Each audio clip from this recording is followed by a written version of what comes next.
이 세상에서 가장 행복한 사람은 어떤 사람이라고 생각하세요? 돈 많은 사람? 힘 있는 사람? 원하는 대로 다 이룬 사람?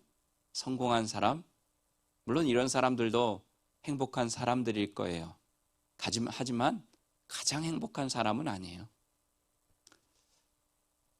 이 세상에서 가장 행복한 사람은 아마 소망을 가지고 사는 사람일 것입니다.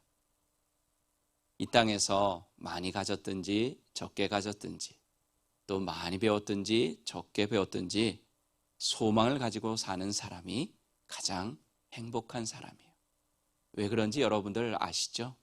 소망이 있으면 지금 당장의 어려움 또 문제들 전혀 문제가 되지 않거든요. 소망이 살아가야 할 이유가 되기 때문입니다. 살 이유, 살 소망이 있다는 것 자체가 행복입니다. 소망을 갖는다는 것은 한마디로 기대가 있는 거예요. 기대함이 있는 겁니다. 그것은 그냥 꿈꾸는 것 이상이에요. 언젠가 그 바람이 실현될 것임에 대한 기대를 가슴속에 가지고 있는 겁니다. 여러분이 지금 그리스도인으로서 예배를 드리기 위해 나와 앉아 계신데 여러분 지금 여러분이 드리는 이 예배에 대한 기대감을 혹시 가지고 나오셨나요? 이 예배를 하나님께 드리는 예배인데 이 예배를 통해서 하나님께서 어떻게 우리를 만나 주실지, 하나님께서 어떻게 나에게 귀한 말씀을 주실지, 하나님과 우리 성령님과 예수님과 어떤 교제를 가질지 우리 그런 기대감을 가지고 나오셨습니까? 만약에 죄송한데 이 예배에 대한 기대감이 없이 나오셨다면 이 예배가 잘못하면 헛된 시간이 될 수 있어요.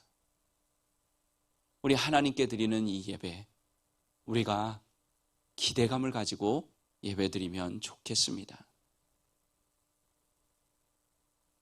소망은 언제나 미래를 바라보며 우리를 앞으로 나가게 하는 원동력이 됩니다. 그러므로 소망은 우리를 끌어가는 힘이 되고 또 뒤에서 밀어주는 힘이라고 할 수 있습니다. 밝은 내일에 대한 소망이 있으면 현재가 조금 어두워도 참을 수 있어요. 하지만 소망이 없을 땐 현재의 삶은 지옥이 될 수도 있고 죽은 사람처럼 살아갈 수도 있습니다. 네일 스트레이트라고 하는 분이 이런 말을 했어요.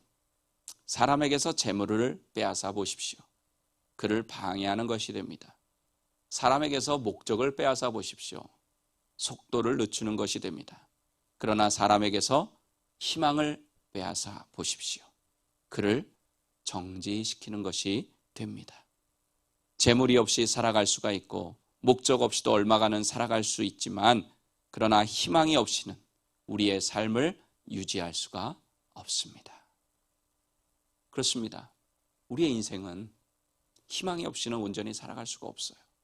그러므로 어떤 상황 가운데서도 소망의 끈을 놓지 않는 사람은 행복한 삶을 살 수 있는 것입니다. 그렇다면 반대로 이 세상에서 불행한 사람은 누굴까요? 당연히 소망 없이 살아가는 사람들이에요. 여러분 행복하게 살기 원하세요? 이렇게 질문하는 제가 좀 어리석긴 하지만 다 행복하게 살기를 원하실 거예요. 그렇다면 소망을 가지시기 바랍니다. 그럼 소망을 가지는 것까지는 좋은데 어디에 소망을 둬야 될까요? 어디에 소망을 둬야 우리가 진짜 행복한 삶을 살 수 있을까요? 소망을 어디에 두느냐? 또 즉 소망의 대상을 무엇으로 삼느냐가 너무 중요하다는 뜻입니다. 만일 자신이 소망을 두고 살아가는 대상이 잘못되었다면 오히려 그 소망으로 인해 삶이 망가지게 되는 거예요. 불행하게 됩니다. 그때는 어떻게 해야 됩니까? 소망의 대상을 바꿔야죠. 소망의 대상을 바꾸지 않으면 결국 소망의 대상으로 인해서 좌절하고 절망하고 포기하고 불행한 삶을 살게 되기 때문입니다. 오늘 본문인 시편 146편에서 시편 기자는 우리가 소망의 대상으로 삼아야 할 분이 누구신지 분명하게 가르쳐주고 있어요. 오늘 본문 5절 우리 다시 한번 함께 읽어보겠습니다.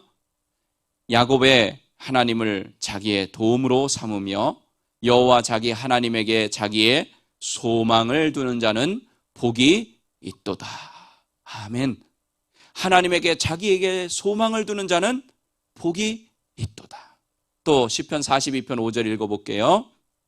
내 영혼아 내가 어찌하여 낙심하며 어찌하여 내 속에서 불안해하는가. 너는 하나님께 소망을 두라. 그가 나타나 도우심으로 말미암아 내가 여전히 찬송하리로다. 아멘. 낙심하지 말라는 거예요. 불안해하지 말라는 거예요. 왜? 우리 하나님께 소망을 두면요, 이렇게 안 되니까. 불안하지 않으니까.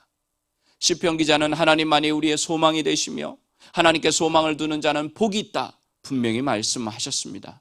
그렇다면 우리가 왜 하나님께 소망을 두며 살아야 할까요? 그 이유가 뭘까요? 분명한 이유를 알아야겠죠. 그래서 저는 오늘 본문 말씀에 의지해서 소망의 대상을 분명히 하자라는 제목으로 우리가 왜 하나님께 소망을 두고 살아야 하는지 우리에게 주시는 두 가지 은혜를 나누고자 합니다. 첫째로 우리가 하나님께 소망을 두며 살아야 하는 이유는 하나님만이 진짜로 우리를 도우실 수 있기 때문입니다. 누구만이요? 하나님만이 우리를 도우실 수 있기 때문에. 아까 읽은 5절 전반부에 보면 야곱의 하나님을 자기의 도움으로 삼는 사람이 복이 있다 이렇게 말씀하셨고요. 그 앞에 3절에서 4절 또 한번 같이 읽어보겠습니다. 귀인들을 의지하지 말며 도울 힘이 없는 인생도 의지하지 말지니 그의 호흡이 끊어지면 흙으로 돌아가서 그날에 그의 생각이 소멸하리로다. 아멘. 사람들은 어려움에 처하게 되면 어떻게 해요? 자동적으로 누구를 찾아가요? 도움을 줄 수 있는 사람, 그 사람을 찾아갑니다. 그리고 그게 누굴까 생각해요. 그게 때로는 가족이 될 수도 있고 친구가 될 수도 있고 또 뭐 은행이 될 수도 있고 돈이 필요하면 뭐 여러 가지가 있을 수 있어요. 분명 그 사람들이 또 그 제도가 그 기관이 도움이 될 수는 있습니다. 근데 정말 중요한 게 뭐냐면 사람이 어떻게 할 수 없는 부분이에요.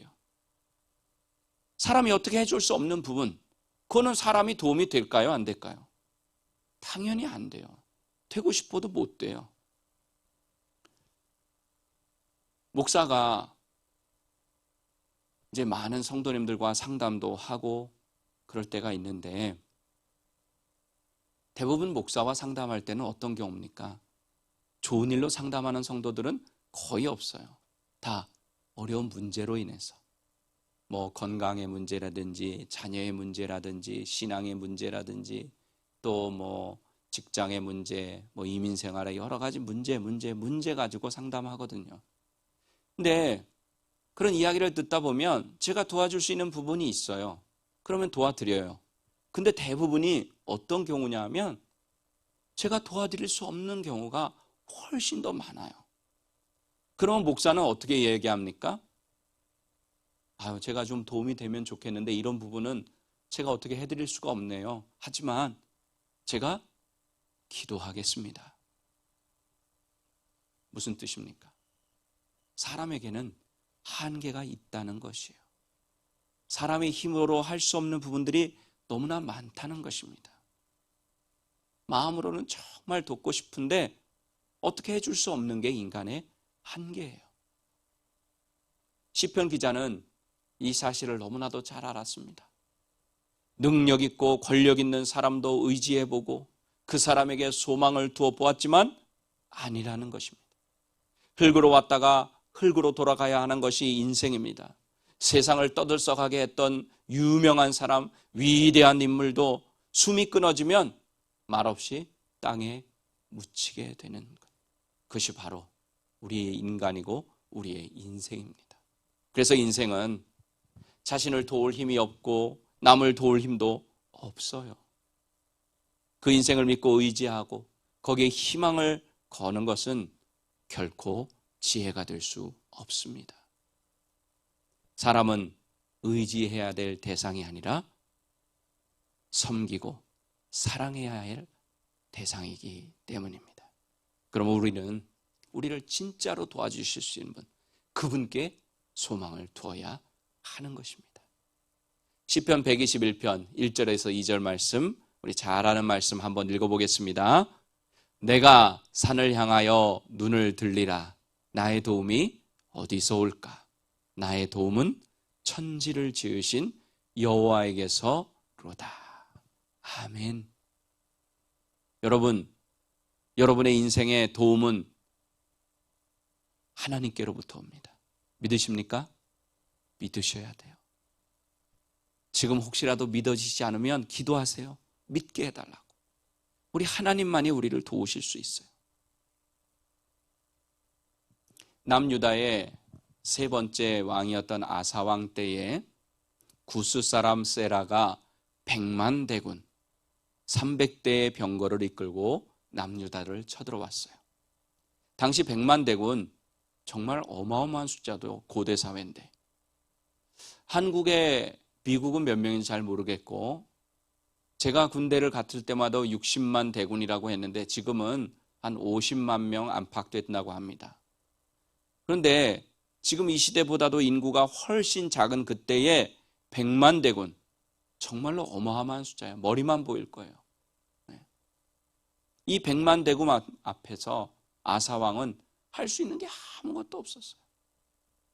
아사왕 싸워봐야 게임이 안 될 거라는 거 알고 있었습니다. 그래서 아사왕은 하나님께 무릎을 꿇었어요. 무릎을 꿇고 하나님밖에 도와주실 분이 없다고 하면서 하나님께 간절히 기도하며 도움을 구했습니다. 그 결과 역대하 44장 12절에 보면 이렇게 나와 있어요. 우리 같이 한번 읽어보겠습니다.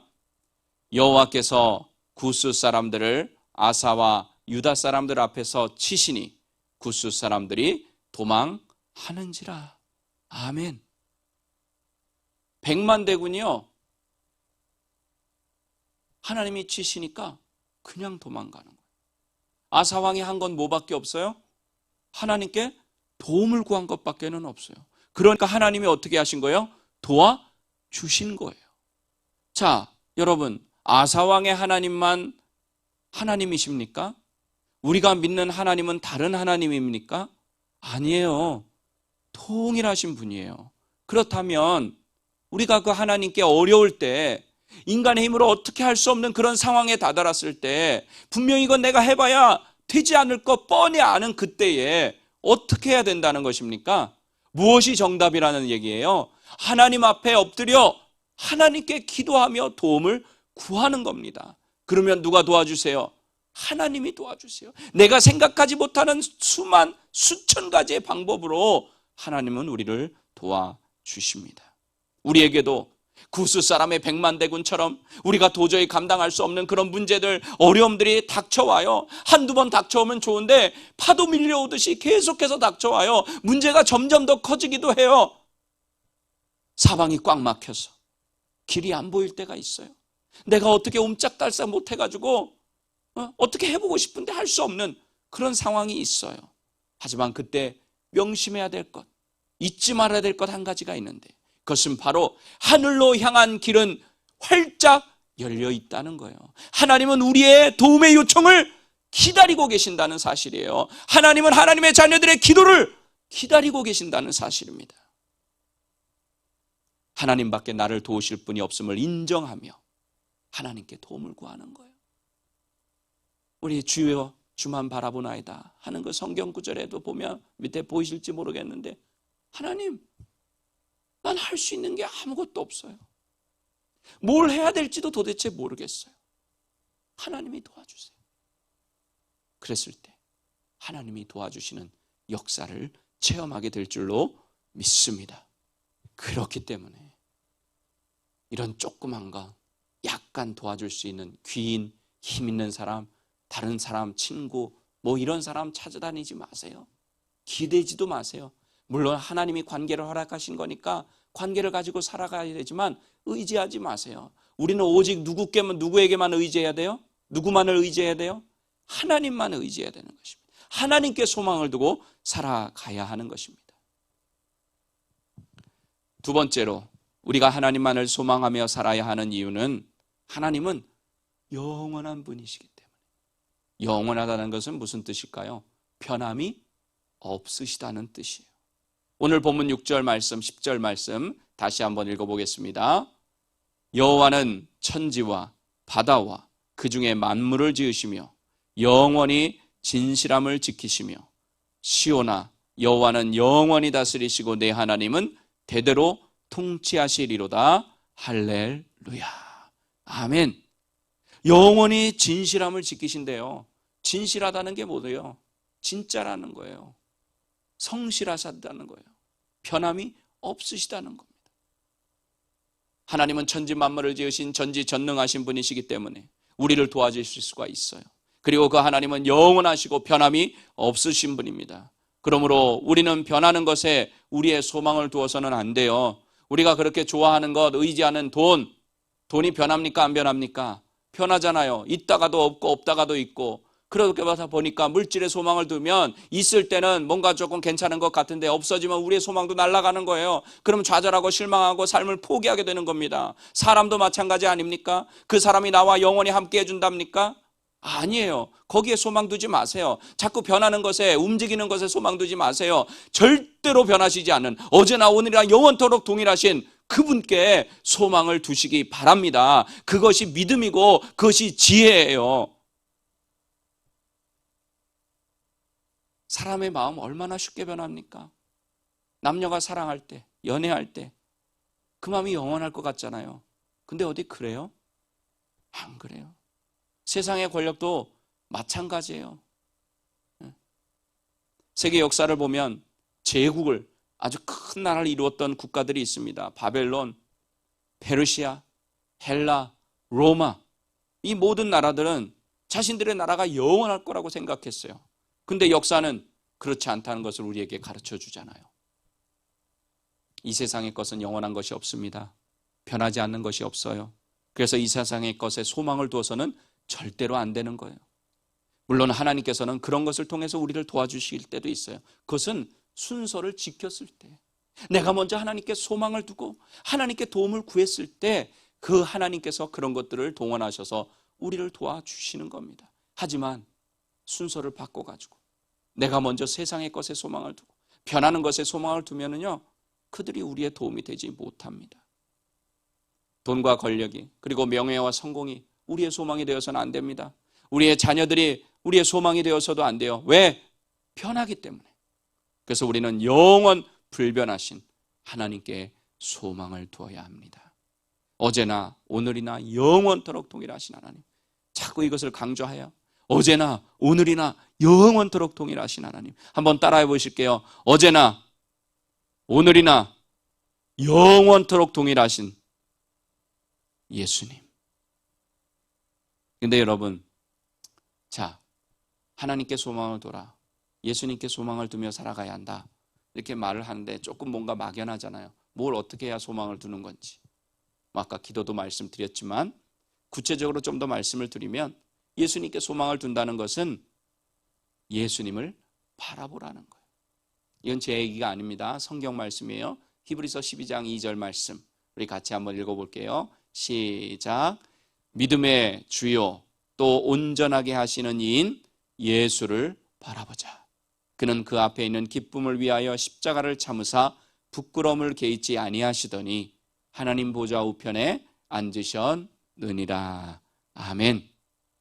자, 그러면 목사님, 어떻게 예수님 바라보나요? 예수님 잘생긴 얼굴 나와 있는 액자를 집에다 놓고 아침 저녁으로 그냥 쳐다보면 되나요? 그런 뜻이 아니죠.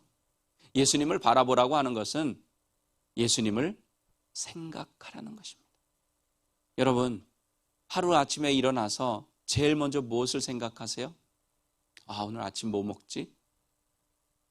오늘 아침에는 저 개를 어떻게 산책시키지? 귀찮은데? 뭐 이런 생각 하십니까? 우리 아침에 일어나서부터 훈련해야 돼요. 예수님 생각해야 돼요. 예수님, 지난 밤도 지켜주셔서 감사합니다. 나와 함께 해주셔서 감사합니다. 예수님 생각하는 거예요. 자, 여러분들, 누군가를 좋아하고 사모하면 그 사람 생각합니까? 안 합니까? 네, 당연히 생각하죠. 눈 떠도 그 사람 생각, 눈 감아도 그 사람 생각 아닙니까? 그럼 만약 우리가 우리를 구원하여 주신 그 예수님을 사랑하는 마음이 있다면 그 예수님이 어떻게 해요? 저절로 생각나야 되는 거예요. 그게 정상인 거예요. 근데 우리가 연약하잖아요. 인간이잖아요. 죄인이잖아요. 그래서 우리는 훈련해야 되는 거예요. 어떤 훈련? 예수님을 자꾸 생각하는 훈련. 우리 하나님을 자꾸 생각하는 그런 훈련을 하는 것입니다. 두려움과 절망 가운데 있는 우리에게 두려워하지 말라고, 우리의 손을 꼭 잡아주시는 그 예수님을 생각하는 거예요. 믿음이 없어서 물속에 빠져가는 베드로도 그 잡아 올리시며 일으켜 세워주시고 건져주시는 그 예수님을 생각하라는 것이에요. 우리가 울고 있을 때 함께 울어주시고 우리가 기쁠 때 함께 기뻐해 주시는 그 예수님을 생각하라는 거예요. 지금도 눈동자같이 우리를 지키시고 보호하시는 그 하나님을 생각하라는 거예요. 지금도 나와 함께 하시는 임마누엘의 하나님을 생각하라는 겁니다. 그러면 우리는 예수님을 바라보고 하나님을 바라보게 되게 해요. 우리는 하나님께 소망을 두고 예수님께 소망을 두며 살아가는 사람이 될 줄로 믿습니다. 우리 그리스도인들의 소원이 뭡니까? 여러분들의 소원은 뭐예요? 예수님 닮는 거 아니에요?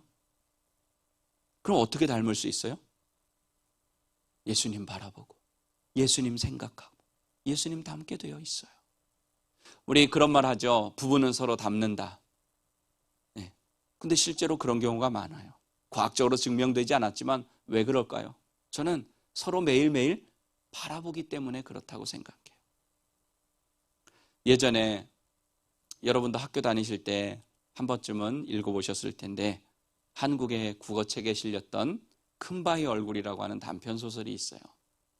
나다니엘 호손이 지은 글인데요. 이 소설의 주인공은 어네스트예요. 그 소설에 보면 어느 산으로 둘러싸인 마을이 있어요. 그런데 그 마을에 보면 가파른 언덕 위에 몇 개의 바위 덩어리가 보였습니다. 그 바위들은 이렇게 멀리 어느 정도 거리를 두고 보면 마치 사람의 얼굴처럼 보였어요. 그래서 사람들은 그 바위를 큰 바위 얼굴이다 이렇게 불렀어요. 그런데 이 큰 바위 얼굴에는 전설 같은 이야기가 흘러내려오고 있었어요. 뭐냐면 언젠가 이 마을 출신의 사람 중에 저 큰 바위 얼굴과 같은 위대한 인물이 나올 거라는 그런 전설이에요. 어느 날 그 마을 출신의 엄청난 부자가 나타났습니다. 사람들이 그가 바로 큰 바위 얼굴이다 그렇게 외쳤어요. 그런데 아니었어요. 또 그 다음에는 그 마을 출신의 훌륭한 군인이 나타나는데 그 또한 큰 바위 얼굴이 아니었어요. 그 다음에 나타난 정치가도 시인도 아니었어요. 그 큰 바위 얼굴의 진짜 주인공은 어려서부터 날마다 큰 바위 얼굴을 바라보며 큰 바위 얼굴을 선생님 삶아서 저 큰 바위 얼굴처럼 되고 싶다는 마음을 가지고 살아온 어네스트가 바로 그 큰 바위 얼굴의 주인공이었던 것입니다. 이 소설이 주는 교훈이 무엇입니까? 내가 원하고 되기 원하고 바라고 닮기 원하는 것을 뭐 하라는 거예요? 바라보라는 거예요. 생각하라는 거예요. 아, 저렇게 돼야 되겠다. 닮아야 되겠다.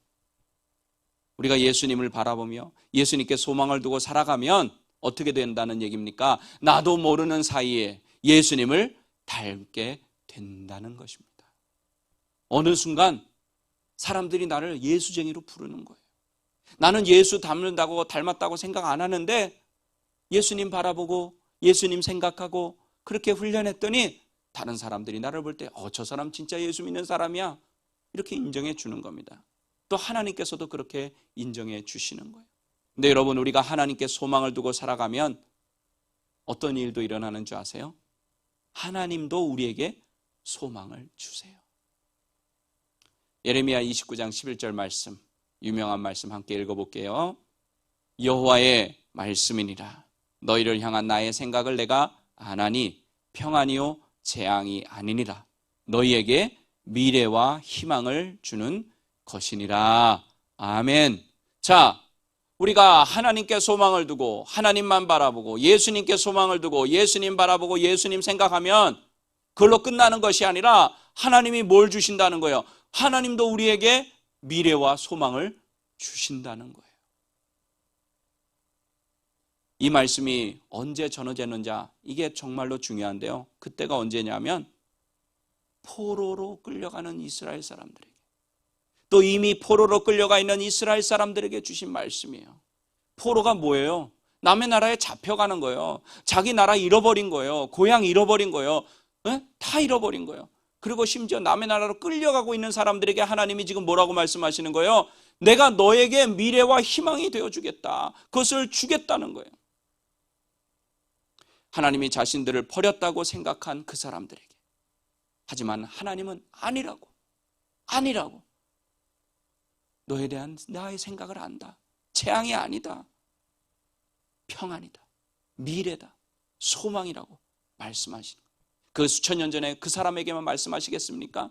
지금 얼마나 우리도 포로 생활하고 있어요. 물질에 끌려가는 생활하지 않습니까? 사람의 관계 속에 끌려가고 있지 않습니까? 어떤 내가 틀에 박힌 내가 생각하는 어떤 것에 의해서 끌려가지 않습니까? 성공이라는 것에, 진학이라고 하는 것에, 그런 거에 지금 끌려가며 살아가지 않아요? 저도 그럴 때가 많아요. 그런데 그런 사람들에게 하나님이 동일하게 말씀하시는 거예요. 뭐예요? 재앙이 아니라는 거예요. 평안이라는 거예요. 미래라는 거예요. 소망을 주시겠다는 겁니다. 여러분들이 이 말씀 붙잡으시기를 바랍니다. 그러면 내가 어디로 끌려갈지라도 하나님이 나와 함께 하시고 나에게 주시는 그 소망으로 말미암아 언젠가는 다시 돌아오고 회복되고 승리하는 역사가 일어나게 될 줄로 믿습니다. 하나님께서는요, 죄인된 우리를 위해 자신의 하나밖에 없는 아들까지 내어주신 분이세요. 성경은 말하잖아요. 아들까지 주신 분이 우리에게 뭘 못 주시겠냐 말씀하지 않습니까? 우리가 고난 가운데 있도록 하시는 것도, 때로는 힘든 상황 가운데 있게 하시는 것도 결국은 무엇을 주시기 위해서? 평안을 주시기 위해서, 미래를 주시기 위해서, 소망을 주시기 위해서입니다. 그리고 결국에는 우리를 일으켜 세워 살리셔서 천국에 들어가게 하시는 것. 믿으십니까? 로마서 5장 3절 4절 함께 읽어볼게요. 다만 이뿐 아니라 우리가 환난 중에도 즐거워하나니 이는 환난은 인내를, 인내는 연단을, 연단은 소망을 이루는 줄 알미로다. 아멘. 환난 가운데 계십니까? 괜찮아요. 감사하세요. 기뻐하세요. 우리에게 뭐가 있다는 거예요? 소망이 기다리고 있다는 거예요. 아니, 이미 하나님이 우리에게 미래와 소망을 주셨다는 말씀이에요. 하나님의 자녀된 우리가 망하는 것을 원하지 않으세요. 좌절하고 절망하며 살아가는 것 원하지 않으세요. 포기하는 것 원하지 않으세요. 우리 하나님은요, 잘 되기를 원하세요. 영원히 잘된 같이 내가 범사에 잘 되고 강건하기를 원하세요. 우리가 일어서기를 원하세요. 우리가 다시금 일어서서 하나님을 향해 뚜벅뚜벅 걸어가기를 원하십니다. 왜? 우리가 믿는 하나님은, 우리가 믿는 예수님은 소망의 하나님이시고 소망의 예수님이시기 때문입니다. 사랑하는 오린교회 가족 여러분, 지금 우리 분명히 어려운 시대를 살아가고 있어요. 개인적으로, 가정적으로, 또 국가적으로도, 사회적으로도. 나이 드신 분들은 노후를 걱정하지 않을 수 없어요. 젊은이들은 직장을 걱정해요. 학교를 걱정해요. 또 청소년 아이들은 대학을 진학하는 것을 걱정해요. 우리 인간의 눈으로 보면요, 소망이 없어 보여요. 정말 그래요. 들리는 소식, 나오는 뉴스 보면 소망이 없는 것 같아요. 사람이, 세상이, 환경이 너무나 쉽게 흔들리고 변합니다. 하지만 사람이 변하고 세상에 있는 것이 다 변한다 할지라도 하나님만은 변하시지 않습니다. 하나님께 도움을 구하는 자에게는 여전히 소망이 있어요. 왜? 하나님은 소망의 하나님이시기 때문에. 여러분, 하나님께 소망을 두십시오. 예수 그리스도를 바라보십시오. 소망의 끈을 놓지 마십시오. 지금까지 소망의 대상으로 삼았던 세상적인 모든 것들 다 끊어내고 내려놓고 하나님만을 소망의 대상으로 삼으시기를 바랍니다.